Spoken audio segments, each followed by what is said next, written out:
Alright, hey guys, it is Tuesday. So we're going to start with art exhibit.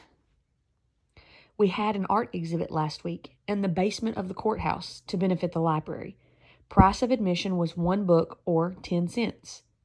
I paid 10 cents the first time, but they let me in the second and third times for free. That was awful kind since I didn't have another dime and I couldn't bring myself to hand over Ma's book of poetry from the shelf over the piano. It was really something to see the oil paintings, the watercolors, the pastels and charcoals. There were pictures of the Panhandle in the old days, with the grass blowing and wolves. There was a painting of a woman getting dressed in a room of curtains, and a drawing of a railroad station with a garden out the front, and a sketch of a little girl holding an enormous cat on her lap. But now the exhibit is gone, the paintings stored away in spare rooms or locked up where no one can see them. I feel such a hunger to see such things, and such an anger because I can't. December 1934. Oh, now we're in winter of 1935. State tests again. Miss Freeland said our grade topped the entire state of Oklahoma on the state tests again. 24 points higher than the state average. Wish I could run home and tell Ma and see her nod and hear her say, "I knew you could." It would be enough. January 1935. Remember when the last time when her mom didn't give her as much that she wanted, but now she's saying, just her saying "I knew you could" would be enough. She misses her mommy. Christmas dinner without the cranberry sauce. Miss Freeland was my ma at the school Christmas dinner. I thought I'd be the only one without a real ma, but 2 other motherless girls came. We served turkey, chestnut dressing, sweet potatoes, and brown gravy. Made it all ourselves, and it came out pretty good. Better than the Christmas dinner I made for my father at home, where we sat at the table, silent, just the 2 of us. Being there without Ma, without the baby. Wouldn't have been so bad if I just remembered the cranberry sauce. My father loved Ma's special cranberry sauce, but she never showed me how to make it. January 1935.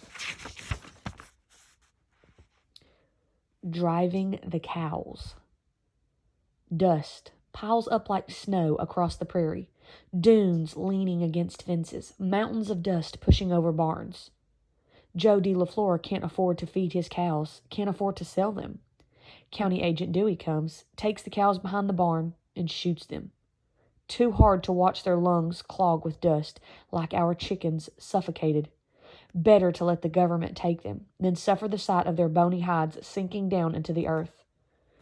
Joe D. LaFleur rides the range. Come spring, he'll gather Russian thistle, pulling the plant while it's still green and young before the prickles form, before it breaks free to tumble across the plains. He gathers thistle to feed what's left of his cattle, his bone-thin cattle. Cattle he drives away from the dried-up Beaver River to where the Cimarron still runs, pushing the herd across the breaks where they might last another week, maybe 2, until it rains. January 1935. Okay, last one. First rain. Sunday night, I stretch my legs in my iron bed under the roof. I place a wet cloth over my nose to keep from breathing dust, and wipe the grime tracings from around my mouth, and shiver, thinking of Ma. I am kept company by the sound of my heart drumming.